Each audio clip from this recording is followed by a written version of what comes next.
Kenapa kalau misalkan memang akhirnya tongkat estafet itu diserahkan sama Jokowi gimana? Degradasi. Partai ini akan hancur. Dipimpin sama orang yang tidak memahami cita-citanya Bung Karno soal Trisakti. Saya masih belum tahu nih. Udah SP3. Oh, SP3. udah dikutuk.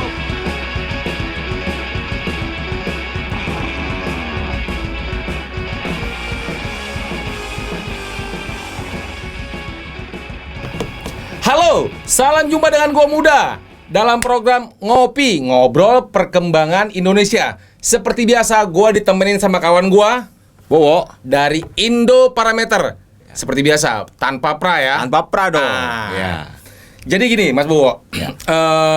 Beberapa waktu lalu saya ngelihat di media maupun sosial media ya mengenai soal partai politik ya. Oke. Nah, dinasti partai politik kan sempat rame nih belakangan ini kan. Nah, tapi yang jadi fokus saya adalah PDI Perjuangan. Nah, di mana ketua umumnya Megawati Soekarno Putri katanya siap lengser. Maksudnya siap lengser adalah kalau menurut saya ya, menurut saya siap lengser itu artinya siap memberikan tongkat estafet kepada orang yang agar mungkin ya, mungkin karena stigmanya kan sejauh ini kan ini orang menilai bahwa partai politik dikelola seperti partai keluarga atau dinasti politik lah. Tapi untuk selengkapnya kita tanya aja langsung sama Mas Bowo nih. Gimana Mas Bowo menurut pandangan Mas Bowo? Ya, dalam konteks PDIP ini saya perlu apresiasi atas statementnya Bu Mega yang menyatakan siap lengser.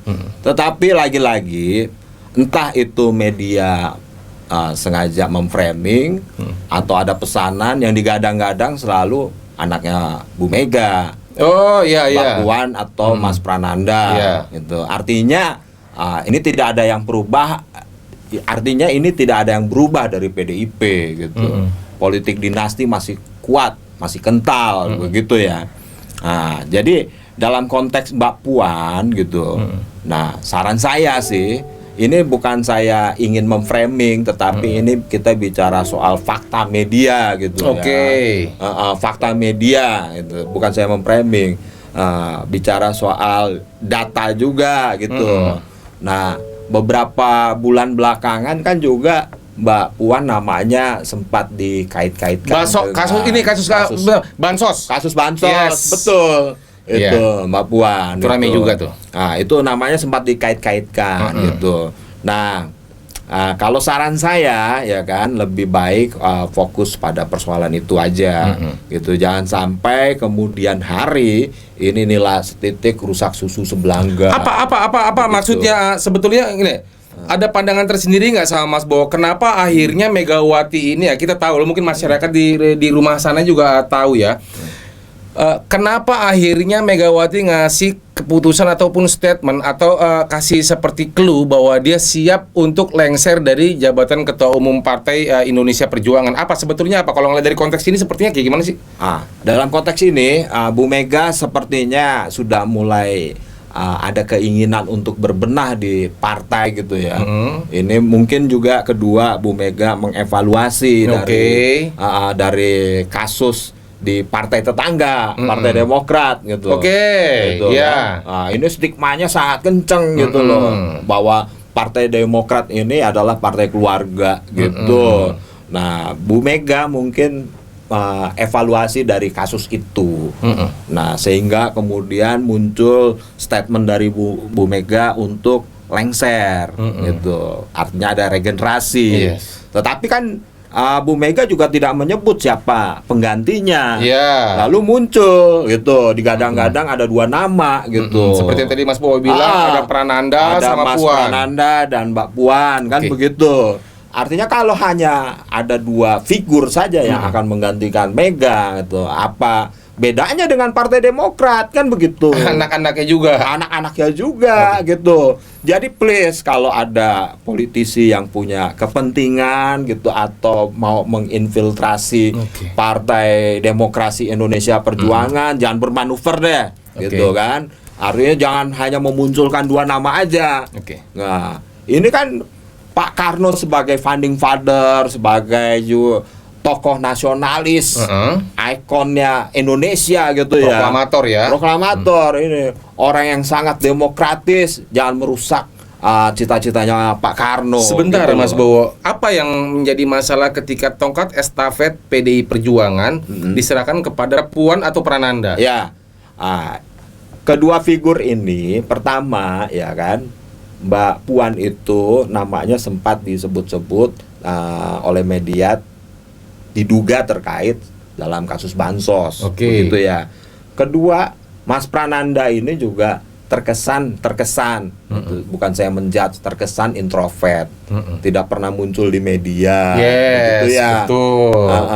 Tidak pernah berbicara di depan publik secara langsung, gitu kan. Kedekatan sama kader-kader PDIP maupun masyarakat juga ya. Kedekatan dengan grassroots ya, akar rumput. Karena PDIP bisa besar ini karena grassroots, ingat itu.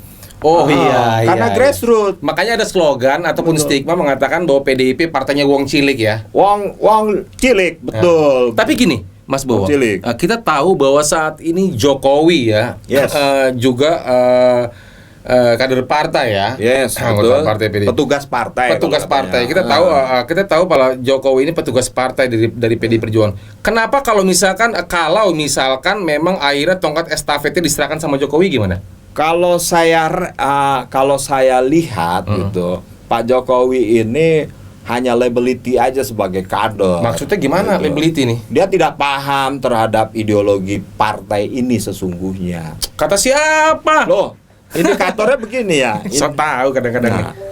Bung Karno itu kan juga pernah Bung Karno itu mencita-citakan bahwa Indonesia bahwa Indonesia harus mengimplementasikan Trisakti. Ya kan? Apa hubungannya sama Trisakti? Trisakti itu berdaulat di bidang politik, berkepribadian di bidang budaya, dan berdikari di bidang ekonomi. Nah, Pak Jokowi tidak memahami ketiga hal ini. Indikatornya apa? Apa indikatornya? Indikatornya soal impor beras, gonjang-ganjing impor beras, gula ya, garam, pangan lah ya. Gula, impor pangan ya kan, dan segala macam. Kedaulatan pangan lah. Kedaulatan pangan. Itu kan cita-citanya Bung Karno yang terimplementasikan dalam Trisakti tadi. Tetapi kenapa Pak Jokowi membiarkan impor gula ini, impor komoditi ini terus kerap terjadi gitu. Itu yang Mas Bowo bilang itu karena sorry saya potong ya. Misalnya dalam konteks impor beras 1 juta ton, ya kan. Memang Pak Jokowi ini tidak tegas, gitu. Ya, memang ada tegas ya dia sih. Pak Jokowi tidak tegas, dia bilang sampai bulan Juni. Ya. Ini satu strategi politik yang. Tapi kan kita nggak tahu bulan Juni ke depannya lagi impor apa enggak ya kan? Iya betul. Iya. Kalau PDIP itu sudah sangat tegas sikap politiknya. Dia bilang kita tolak impor beras. Saya ngebaca di salah satu media juga kayak seperti Hasto kemarin sekjen PDIP juga ngomong kan seperti mengkonfrontir dia. Betul. Bahwa mereka menolak kebijakan pemerintah untuk rencana mengimpor beras 1 juta ton. Betul sekali. Ini ada sign atau ada tanda nggak sih sebetulnya? Seharusnya Pak Jokowi sebagai kader PDIP memahami ini. Bisa bersikap tegas terhadap anak buahnya yang mewacanakan soal impor beras. Artinya kalau PDIP ini nanti tongkat estafetnya dari Megawati ke Jokowi bisa jadi degradasi nggak? Degradasi. Partai ini akan hancur dipimpin sama orang yang tidak memahami cita-citanya Bung Karno soal Trisakti maupun ideologi kepartaian. Yes, betul sekali. Gini, Mas Bowo ya. Kita tahu bahwa PDI Perjuangan menjadi salah satu 3 partai besar di era Orde Baru ya. Seperti ada PDI Perjuangan, ada Golkar dan P3 ya. Betul sekali. Ini selalu berlomba-lomba terus nih dalam kontestasi politik nih sejak zaman Orde Baru. Nah, kita kembalikan ke era sekarang ya, bahwa belakangan ini kan kita tahu bahwa seperti Mas Bowo tadi coba menyinggung Partai Demokrat. Rame juga Partai Demokrat karena beberapa kader-kadernya merasa kecewa. Kenapa kecewa? Sampai akhirnya nggak mungkin dong mereka nggak bikin kongres luar biasa kalau tidak ada masalah di situ kan? Karena beberapa kader Partai Demokrat mengatakan bahwa Partai Demokrat saat ini seperti dikelola seperti partai keluarga. Makanya mereka berusaha bagaimana caranya agar ini semuanya berubah. Makanya terjadilah KLB tersebut. Nah. Tapi kalau kita ngomongin soal partai-partai yang lainnya, misalkan ya kayak bahwa sebetulnya polemik terjadi di partai politik kan banyak sekali ya. Ternyata tidak hanya mengenai dinasti politik. Yes. Tapi mengenai isu korupsi. Betul. Misalkan kita tahu bahwa Golkar ketua umumnya pernah namanya Setia Novanto ditangkap KPK. Ya. Terbukti bermasalah karena kasus IKTP. Betul. Nah, yang kedua Romahur Muzi. Romi ini di ketua umum partai P3 lah ya, ketua umum P3. Betul. Dia tersangkut kasus suap kalau nggak salah, dan itu kejadian itu di Jawa Timur di salah satu hotel ya kalau nggak salah ya. Tapi pertanyaannya adalah sebetulnya eksistensi partai politik di Indonesia ini kan kita tahu bahwa yang tertangkap, selain yang tertangkap ketua umum partai, ternyata anggota-anggota DPR, anggota legislatif yang juga merupakan anggota partai juga banyak yang ketangkap. Nah, melihat dari case atau masalah ini, bagaimana pandangan Mas Bowo sendiri? Ya, permasalahan yang terjadi sekarang ini adalah ya karena partai politik ini pertama dikelola seperti mengelola perusahaan keluarga, kan begitu. Pertama itu. Kedua, inilah yang menyebabkan demokrasi kita rusak, politik kita kacau balau, ya kan. Pola pengkaderisasiannya, gitu. Jadi kalau nggak ada duit, ya nggak bisa cari uang, ya nggak bisa. Seseorang untuk menjadi kader di partai politik itu, apalagi dia sampai jadi DPR RI, anggota legislatif ya, anggota legislatif, DPRD, nah dia ini punya satu tugas khusus gitu untuk membiayai partai politik yang menaungi dia sendiri. Nah, terus akhirnya mereka bagaimana mencari cuan untuk menghidupi partai politiknya, ya, membuat regulasi-regulasi yang di kelembagaan legislatif. Betul. Betul. Misalkan buat anggaran-anggaran kepartaian. Anggaran kepartaian. Kongres gitu. Misalkan mungkin. Kongres itu kan quote and quote ya, gitu. Akhirnya para kader-kader yang duduk di legislatif ini mencari uang, gitu. Mencari uang dengan cara yang tidak fair, gitu ya. Nggak hanya di legislatif ya, di kepala daerah atau kementerian eksekutif juga ada ya. Iya, istilahnya apa ya? Istilahnya setoran gitu. Gua udah pinjemin nih kendaraan angkot gua nih, ya kan? Lo setoran sama gua. Nah, main apa namanya? Nah, itulah ilustrasinya seperti itu. Ilustrasinya seperti itu. Jadi dipinjemin angkot, suruh narik setorannya ke bandar, ke partai, ke ketua umum. Nah, kalau kayak gini sebentar Mas Bowo, kalau kayak begini berarti kan artinya memang kita ini di Indonesia ini terutama ya, harus ada pembenahan dari skema kepartaian ya. Betul. Kira-kira menurut Mas Bowo dari Indoparameter, apa yang harus dilakukan sama pemerintah atau negara dalam artian regulasi mengenai partai politik ini? Bahwa kita tahu bahwa partai politik adalah merupakan salah satu instrumen ya dalam sebuah negara ya. Apa regulasi seperti apa sih yang harus dilakukan sama negara atau pemerintah? Nah, ini tokoh nasional kita Riza Ramli pernah melontarkan satu gagasan. Apa kata dia? Gitu. Dia juga mencontoh dari negara Skandinavia, gitu, negara-negara seperti New Zealand, itu partai politik dibiayain oleh negara. Apa untungnya partai politik dibiayai oleh negara? Kalau partai politik dibiayai oleh negara, tugasnya ketua umum adalah mencari kader-kader yang berkredibel, berkualitas, gitu, yang punya komitmen terhadap rakyat, begitu. Jadi udah nggak mikirin cari duit. Dengan demikian apa ada jaminan kalau misalkan dibiayai sama negara, apakah ada jaminan agar tidak terjadi lagi kasus-kasus korupsi baik dari eksekutif maupun legislatif? Nah, kan ada aturannya. Kalau misalnya ada kader yang melakukan tindak pidana korupsi, gitu, ini kader ini harus dipecat. Kader ini harus dipecat. Partai politik ini jangan lagi dibiayai oleh negara, gitu. Gitu. Partai politik ini jangan lagi dibiayai oleh negara, gitu. Oh, kalau ada kader, sanksinya itu. Kalau misalkan, cakep nih. Sanksinya itu. Artinya kalau ada partai politik, kalau misalkan nanti memang saya doain Mas Bowo, apa yang dikatakan ini mudah-mudahan terjadi di Indonesia ya. Kalau memang misalkan ada partai politik yang salah satu kadernya melakukan tindakan yang melanggar hukum, seperti misalkan korupsi, jadi partainya dikasih tindakan tegas. Yes. Tidak lagi dibiayai oleh negara. Tidak lagi dibiayai oleh negara. Kalau perlu dibikin stigma sebagai partai terlarang. Dibikin stigma sebagai partai terlarang. Nah, ini bagus sekali nih. Ini presiden harus tegas. Jadi semua keputusan untuk mengimplementasikan ide-ide dan gagasan ini ada di tangan presiden. Di tangan presiden. Iya. Tapi kita kan tahu Mas Bowo saat ini presiden kita juga bicarain bahwa beberapa kali kita melihat, nah di sana itu ada kawan kita Widi. Gimana kalau kita panggil aja? Oke. Mas Bowo tunggu sebentar. Oke, siap. Tunggu sebentar. Iya dong. Nah, selamat. Apa kabar Mas Widi? Baik. Nah, mudah.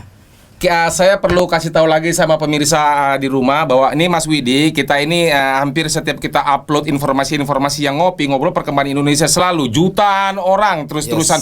Setiap hari ada 700, 1000, 4000 orang kirim email ke kita. Sekali-sekali kita harus memberikan narasumber yang lain. Artinya narasumber yang paham mengenai berbagai masalah yang ada di Indonesia. Nah, kali ini kebetulan di episode ini saya sama Mas Bowo, tahu kan Mas Bowo ini kan Direktur Indo Parameter. Betul sekali. Sudah terkenal di dunia kilatan ini. Iya kan? Ini yang asli Indo Parameter. Nah, yang lain saya nggak tahu, mungkin tuh KW-nya. Tadinya mau Indo Para obat pusing. Jangan. Kalau pasang iklan bebas itu endorse ya. Endorse itu, jangan nggak boleh sebut nama. Jadi kita sedang ngebahas mengenai partai politik. Seminggu lalu tersiar kabar bahwa Bu Mega, Ketua Umum PDIP, Megawati siap lengser. Dalam artian dia mungkin ya, kalau kata Mas Bowo tadi, ingin terhindar dari stigma bahwa partai politik tidak lagi menjadi partai yang seperti partai keluarga atau dinasti politik. Nah, kalau melihat dari kacamata Mas Widi, kita tahu bahwa Mas Widi adalah analis sosial dan beliau adalah mantan jurnalis. Masih jurnalis nggak sekarang? Dikit. Masih jurnalis. Jadi karena sering berhubungan dengan jurnalis. Bekas ketua Poros Wartawan Jakarta. Bahwa jurnalis itu bukan hanya orang-orang yang berkantor saja. Jurnalis itu seperti mengalir di darah dia, ya kan? Ya. Bagaimana menurut pandangan Mas Widi sendiri mengenai dengan adanya isu yang berhembus, Bu Mega katanya siap lengser dan memberikan tongkat estafet, tapi belum dikasih tahu siapa tongkat estafetnya. Menurut Mas Widi gimana? Ini Meganya Mega siapa dulu nih, Bu? Megawati Soekarno Putri. Oh gitu. Yes. Bukan Mega yang penyanyi dangdut itu bukan. Ya? Itu Mega Z itu. Itu beda, Mas. Beda ya? Soalnya saya kenalnya Mega penyanyi dangdut saya. Kalau Mega penyanyi dangdut, Mas, saya juga kenal. Saya punya 3 albumnya. Iya, enggak. Setiap dia nyanyi nggak mungkin saya nggak joget. Oke. Jadi baru kali ini saya tahu Mega itu ada partai politiknya. Yes. Makanya saya jelaskan Megawati Soekarno Putri. Dia bilang, siapa yang nggak kenal kan dengan Bu Megawati? Saya ini sudah keliling Indonesia. Ngapain, Pak? Ngapain? Ya biasa. Sholat di pinggir danau, ngadep rembulan, selfie. Yang selfie bukan saya, orang lain yang foto dari sana, Mas. Iya. Setting tapi ya. Kita tahu semua itu. Iya. Oke, ini bicara soal partai politik dulu. Yes. Saya ini seringkali ditawarin jadi pengurus partai politik. Oke. Jangan sebut merek tapi ya. Tidak. Oke. Saya sengaja tidak sebut merek karena banyak sekali yang nawarin saya. Tertarik? Saya kebetulan tidak tertarik. Kenapa alasannya, Mas Widi? Ya suruh ngurusin nasi bungkus. Aduh. Yang mana saya tertarik. Nggak seksi dong. Disuruh ngurusin nasi bungkus. Jadi kalau ada kegiatan, saya bagi-bagi nasi bungkus. Tapi nasi bungkusnya di dalamnya ada Ya kalau kita bilangnya nasi bungkus saja, Bung J. Bung Tapi Muda. ada yang pernah salah satu partai itu kecewa. Ada pendukung partai yang kecewa. Jadi dibagi-bagi nasi kotak kan. Pas dibuka nasinya nggak kotak, bulat ternyata. Karena nasi bungkus ditaruh di kotakan. Pas dibuka nasinya nggak kotak, bulat ternyata. Waduh, kecewa saya. Aduh, kecewa sekali. Kalau misalnya partai politik sekarang itu punya karakter bagi-bagi nasi bungkus. Ini serius nih. Ya, serius ya. Kalau itu masih begitu, sampai kapan Indonesia kita bisa maju? Kenapa? Alasannya apa kalau? Ya kan kita masuk partai politik ya karena dapat nasi bungkus. Nasi bungkusnya apa isinya? Ya kita tahu ada kentang. Bung Bowo tahu nasi bungkus isinya apa? Ada pisang. Saya pernah tuh ketipu ya kan. Gila, makan rendangnya baik gede banget nih rendang. Gua pilih nih partai. Pas saya gua makan lengkoas. Nah, sebenarnya ini sebenarnya ini kita nggak usah bercanda dulu nih. Iya, kalau bercanda kan sudah urusan Iya. muda. Saya mau agak serius, walaupun saya akan mengalir juga dengan apa yang kita bicarakan. Apa yang teman-teman bicarakan. Nah, sebenarnya partai politik itu kalau tidak membiasakan diri membagi-bagi nasi bungkus, mudah-mudahan ke depan lebih baik. Iya. Jadi orang mau masuk ke partai politik tuh ada semacam cita-cita bahwa memperbaiki bangsa kita. Karena partai politik itu punya wacana, punya cita-cita, punya visi misi yang baik buat bangsa. Karena apa? Rakyat percaya betul sama partai politik. Bangsa kita dulu dari awal pun sudah punya partai politik. Yes. Iya, betul. Masyarakat percaya betul bahwa nasib saya tergantung partai-partai politik ini. Iya. Nah, sekarang kalau partai politik isinya bagi-bagi nasi bungkus, mau dibawa kemana kita ini?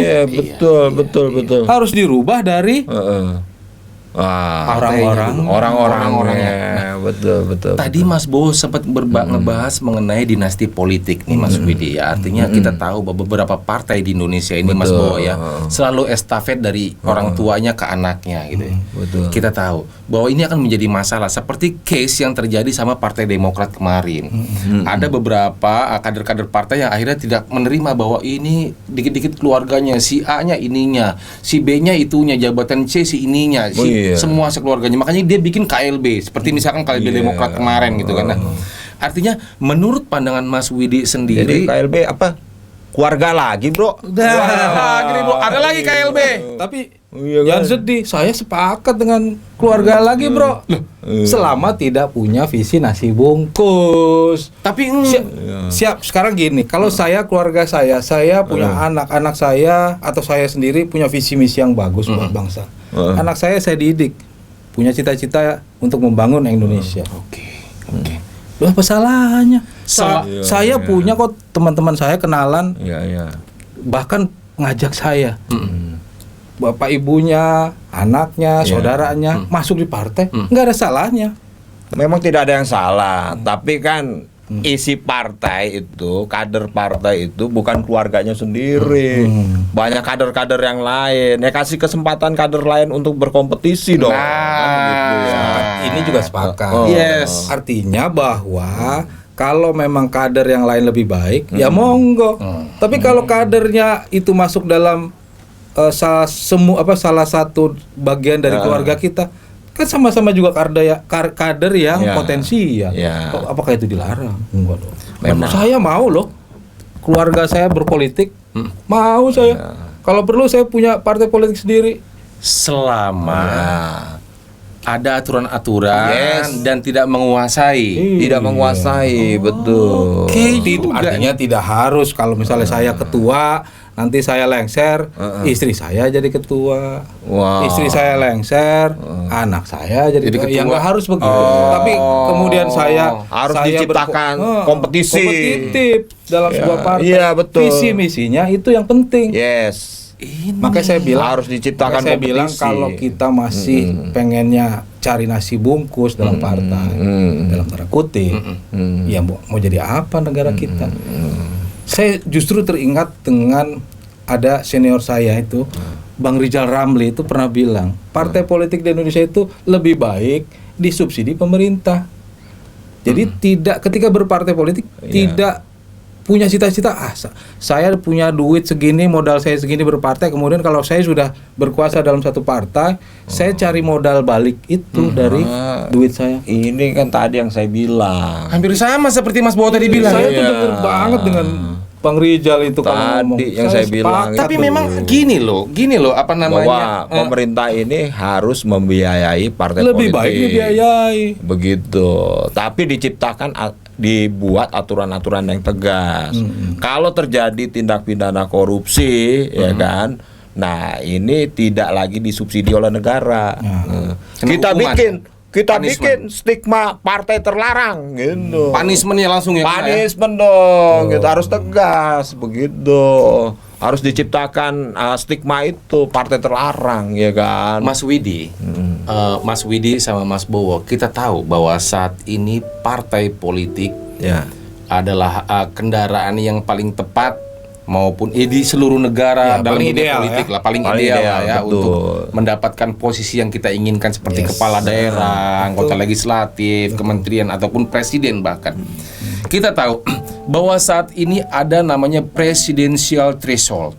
Nah, presidential threshold ini yang katanya akhirnya membatasi orang-orang yang memiliki potensial untuk menjadi kepala negara. Artinya dengan ada presidential threshold ini memberikan batasan untuk orang-orang yang memiliki potensial untuk menjadi presiden. Kalau menurut pandangan Mas Widi ya, tidak sepakat. Kenapa? Apa alasannya nggak sepakat? Melanggar undang-undang dasar. Galak sekali menjawabannya. Melanggar undang-undang. Sama seperti tadi kalau tiba-tiba bilang, "Wah, ini partainya partai keluarga." Loh, siapa ada yang salah dari keluarga? Kan enggak. Sama seperti presiden. Kalau misalnya presiden threshold, electoral threshold, apapun yang kemudian menjadi hak warga negara dibatasin, menurut saya melanggar hak asasi manusia juga. Loh, saya punya hak untuk menjadi seorang presiden. Terserah nanti kemudian apakah saya dipilih atau tidak, ya itu urusan masyarakat Indonesia. Sebenarnya itu cuma lagi-lagi kita nih seolah-olah ingin memberikan aturan biar nggak chaos, biar nggak ini, biar nggak itu, alasannya banyak sehingga kemudian dibuatlah presidensial threshold. Padahal sebenarnya kalau berdasarkan undang-undang dasar kan itu semua warga negara punya hak menjadi seorang pemimpin. Tinggal nanti syarat dan prasyarat seorang pemimpin itu seperti apa. Misalnya umurnya sekian, sudah menikah misalnya gitu ya. Punya kekayaan sekian minimal misalnya gitu ya. Misalnya. Artinya siapa tahu kemudian Indonesia punya regulasi kemudian seorang presiden harus punya kekayaan minimal segini. Kenapa? Biar enggak cari uang lagi. Ini yang akhirnya menarik nih. Ini yang akhirnya menarik. Betul sekali. Tiba-tiba ada aturan gitu kan lebih cakep itu. Betul. Misalnya Mas Bowo duitnya ternyata asetnya hanya 1 miliar. Justru masuk dalam kategori jadi seorang calon presiden. Kenapa seorang calon presiden nggak boleh lebih duitnya dari misalnya 5 miliar misalnya? Gitu. Misalnya gitu. Atau makanya yang saya bingung itu ya, setiap pejabat negara itu ya kan syaratnya harus menyerahkan LHKPN. Betul. Nah, LHKPN-nya itu untuk apa gitu? Kalau cuma untuk gaya-gayaan buat apa gitu? Lagi pula LKPN itu aslinya semuanya diserahin nggak sih? Lah, ya wallahu alam. Yang jelas sudah di expose ke publik. Ke publik orang tahu, masyarakat tahu nih kekayaannya Mas Bowo ini ternyata 3 triliun misalnya. Dengan istri berapa misalnya gitu kita nggak tahu. Itu kakak saya, Pak. Oh, kakak bukan. Ya. Itu Prabowo. Saya Bowo tanpa Pra. Ini Bowo tanpa Pra. Iya, itu kakak saya. Parameter. Ini Mas Bowo, kita tahu Mas Bowo, saya ingatkan lagi Mas Bowo ini dari Indoparameter bahwa bagaimana pandangan kawan-kawan dari Indoparameter melihat pertarungan politik di tingkatan partai di Indonesia. Artinya gini, dalam konteks bahwa kita tahu bahwa saat ini partai-partai yang muncul saat ini juga ketua umumnya rata-rata hampir banyak yang punya kasus. Seperti misalkan kita tahu bahwa Golkar kan pernah ada Setia Novanto ditangkap KPK, Romaul Muzi. Betul. Iya kan? Yang ini sebetulnya juga mau berkasus nih. Yang mana nih? Yang ini nih. Yang ini yang mana nih? Kan udah ditutup kasusnya. Iya. Oh, saya masih belum nggak nih. Udah SP3. Oh, SP3 ya. Udah ditutup. Aduh. Sekalian aja nih kita tanya sama Mas Widi nih, Mas Widi nih. Saya nggak tahu loh. Hah? Nggak tahu. Sumpah saya nggak tahu. Serius? Saya cuma disuruh. Saya cuma disuruh kesini aja disuruh. Jadi jangan mancing-mancing soal itu. Enggak, jadi gini Mas Widi, kita tahu bahwa masalah, tapi kan orang-orang ya kadang-kadang saya mikirnya gini, ini ada urusan partai apa enggak ya soal SP3 BLB ini kenapa di stop? Kita tahu bahwa angkanya itu besar sekali Mas Aduh, Widi. Banget. Kita tahu bahwa Indonesia minus keuangannya. Betul. Ekonomi kita hancur berantakan. Betul. Bukan begini ya. Bukan, hancur berantakan. Makanya saya tarik ke bawah karena hancur bukan berantakan. ke atas. Artinya kalau kasus BLB ini uangnya bisa kita dapetin, itu bisa nutupin sebagian utang kita loh. Iya. Apakah ada urusan partai di sini? Kira-kira menurut pandangan Mas Bo, habis Mas Bo nanti Mas Widi gimana? Dalam konteks BLBI ya sebetulnya saya appreciate juga apa yang diputuskan oleh Pak Jokowi. Dia bikin Satgas tagih utang BLBI gitu. Tapi ada orang-orang yang gagal dalam ngurusin BLBI. Misal Sri Mulyani. Iya. Loh, Ya apa kan? gagalnya dia? Oh, gagal. Dia bukannya bagus. Lihat aja soal aset para Itu koruptor. menteri terbaik loh. Menteri ekonomi terbaik, menteri Favorit. keuangan terbaik itu. Terbaik untuk siapa? Favorit. Terbaik untuk siapa ya? Itu dia pertanyaannya. Terbaik juga terbaik, tapi terbaik untuk siapa? Terbaik untuk tuannya gitu, ya kan? Coba kenapa Satgas? Kan aset-aset para koruptor BLBI ini tinggi, Yes. ya kan? Nah, kemudian dibuat menyusut. Oke. Ini tentu saja telah merugikan negara. Kalau saya jadi presiden, Bagian dari Indonesia memohon. Kalau misalnya KPK seperti ini, kita berharap sama siapa lagi? Juga ya. Nah, artinya KPK sebagai lembaga anti rasuah yang diharapkan sama masyarakat agar bisa memotong sikap-sikap maupun perbuatan-perbuatan korupsi yang dilakukan sama para pejabat ya.